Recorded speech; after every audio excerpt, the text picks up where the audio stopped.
Yeah. Okay, so what we are going to do right now is learn how to make the perfect coil. And making coils is really important because you are trying to build something that is consistent, that has no air pockets, and that will help you build things as big as you want them to be. You know by now how to make a perfect slab using your guides, using your rolling pin. Another thing that you do, and this will be one of the ancient techniques, how Native Americans have done it forever, people in Mexico, and I think that people throughout the world do it. So to make the perfect coil, you want to get clay. In this case, we are going to be using clay that is brand new and clean. That means what? You don't have air pockets, you don't have to wedge, okay? So the less you touch the clay, the better. What you are going to do is you are going to cut today, you are going to cut only about 1 thumb, okay? That 1 thumb will give you, I would calculate at least 6 coils.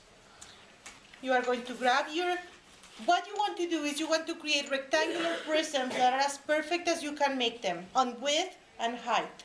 So in this case, this one is longer this way, I'm going to use them this way. I am going to cut, I think I can make 6 perfect rectangular prisms out of this piece. So far, and I will cut 2 more because I want them to be, as I said, rectangular, or as rectangular as I can make them. The closer you cut them to the size of your coil, the easier. If you end up with something really skinny, it's just not going to work because you are going to have to wedge that clay. That means air pockets, that means potential blow-ups, right? And we talked about this before. What happens is that you don't notice that your air pocket is there, you end up spending tons of time on a beautiful piece, and once we fire it, it blows up. You end up with no project. That's why this is important, okay? So, for this project, you can make pebbles, you can make for the bigger project, but right now, just focus on making 6 coils that are identical, okay? You want coils not to be any thinner than your index finger, and probably not thicker than your thumb. What happens when things get too big or too thick? It doesn't dry. It doesn't dry, which makes it...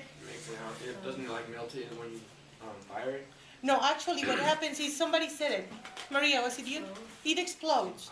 Because probably inside you still have water. And the water, the vapors, do not, cannot get out, and the piece will blow up. Now, you have, when I said rectangular prism, I mean something really long like this, but that when you look at it, it has the same height and the same width. Square at the end. The first thing you do is just get rid of your edges. So I have my rectangular prism, hit the edge until it becomes rounder. And we did this when we were working on the limbs for the piggybacks, remember? So the less you play with the clay, the better. And the closer you cut it to a coil, the easier it will be. Roll slightly.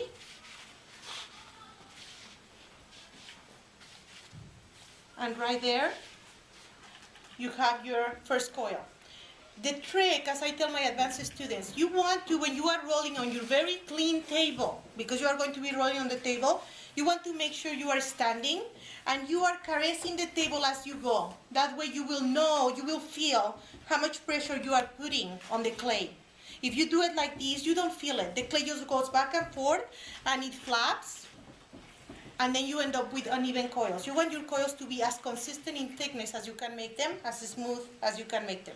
Again, you have a very clean table, right? I use the fabric, but I don't need it. You will be working on your table. Clean table. Remember, this clay is going to turn beautiful once it's glazed. It looks like this when it is bisped, first stage, and it looks like this. Even better, actually that's not the perfect one.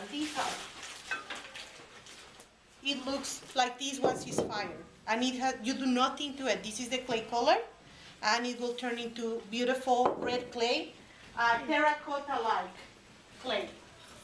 This is how it looks bare when it's bisped. This is glazed. Okay?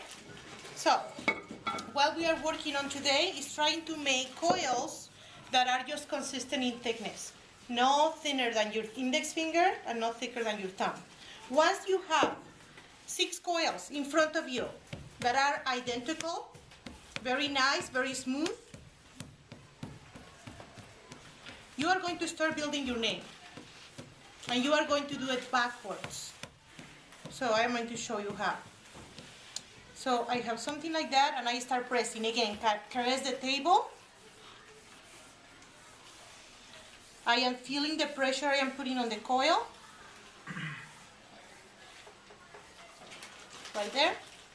So now I have 2 coils that are very close. This one was a little bit thicker than this one, that is why it's longer. So you want to end up with 6 identical snakes. Once you are done with your snakes, you need to make sure that as you go, you cover them with plastic so they don't harden. And you are going to then start laying down your name. And this is how you do it. If my name is Noemi, I'm going to do my N. Now you are going to be doing it in front of you on the table, but I'm going to do it backwards. So my name is going to begin with my N, right? But backwards. Then I'm going to fill up the gaps with another coil. I'm going to round the edge of this coil, and I'm going to put it inside. Probably I have to point it slightly because of this curve, and I'm going to put it there. And I'm going to try to make them as close as possible with no air, where I see no light. Okay? And then I'm going to cut this one. Again, I'm going to round the end of this one, and I am going to put it inside of this one, and I'm going to cut the excess to make my N. I don't need that. I'm going to soften that end, and I don't need this. I'm going to soften this end. So you want to make them as smooth as you have them, as you can. So when you read it, it looks like an N, right? This is the part that is going to show. But when I look at it, when I say you are going to build it backwards, is when I look at it, it looks backwards. So you are going to write your name from right to left instead of from left to right. Does that make sense? Okay? So because once we pull it together, it is going to end up, I am teaching you how to design things that are more complicated like that one. Okay? This is the piece that is going to show on the outside. Questions? But we have to add it as a block, and today you are going to learn how to build a block that then is a complicated, more complex design on your finished pot. So you are going to end up with that will look beautiful.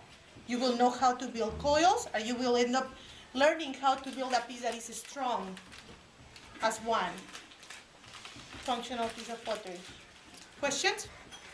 So what you are doing right now, you are going to cut your 1 thumb width of clay, cut it. You are going to make 6 rectangular prisms. You are going to end up with 6 long coils. And once you have them in front of you, you start building your name backwards. Yes? Questions? This clay is brand new. It has no air pockets. It doesn't need to be wedged. You don't need to waste any clay. Yes? So, that's going to fit all our names, only the 6. We're only going to do 6 things. Right? Today, I'm going to show you how to attach bigger blocks when you are trying to make a design, a complicated design. But next class, I am going to show you how to make your bottom with a slab, as you already know how, and how you can apply what you did today into this piece, which you don't have to, but next class I will show you how to start building up. This thing I am showing you right now is only to learn how to build a more complex design that looks incredible on your final piece. Okay? Now, if you decide that you don't want to use your name today, you are going to still end up with your name, but you will know the basics of how to add more complicated designs on this piece, or this piece, or this piece, or this piece. We only use 6 slots for, right? Today, for your name. Then, after that, I will show you how to do the next thing, the more complicated, and how to start building big. Okay? So next class, you are going to have a pot that is beautiful, you know, the beginning, probably half of a pot that is beautiful, not necessarily with a design, but if you decide that instead of using your name, you want to make a flower, a heart, I mean, you know, hopefully not hearts, but something that is more squiggly or more intricate, you will know how. And what I am teaching you to do next class, to do on the inside, you end up doing on the outside when you are building pieces that are like this. Same concept.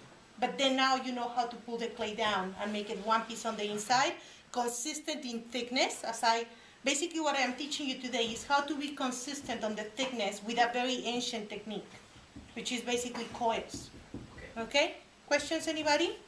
Okay, so within half an hour, I think you should have about 6 coils that are identical, not thinner than your index, not thicker than your thumb, in front of you. And then we can start building names. Let's do it. Thank you.